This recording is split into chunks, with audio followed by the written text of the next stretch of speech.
মাছটা ভালো হবে তো? হ্যাঁ বাবু, নিঃসন্দেহে নিয়ে যান। দেখো বাপু, ভালো যেন হয়। আজ মেয়ে জামাই বাড়ি আসবে কিন্তু। ও ভাই, আমার মিষ্টির অর্ডারটা রেডি হলো? হ্যাঁ দাদা, সব রেডি। এই নাও গিন্নি, তোমার জামাই ষষ্ঠীর বাজার। হ্যাঁ, ওখানেই রাখো। রান্নাটা তাড়াতাড়ি সেরে ফেলি, আর কিছুক্ষণের মধ্যেই তো মেয়ে আর জামাই বাবাজি এসে পড়বে।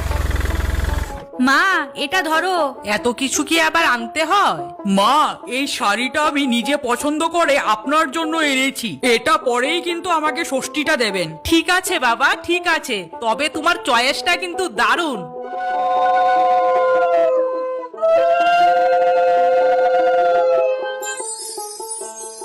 এই গরমে এত রান্না করলেন? এইবার তো বেশি কিছু করতেই পারলাম না। মা, তোমার আরো কিছু করার ছিল? বাবু নাও, আর একটু ভাত নাও। না মা, আর একটুকুও কিছু দেবেন না। জামাইকে আর একটু মাছ না দাও। না, একদমই না। লজ্জা পেয়ে খেও না কিন্তু বাবু।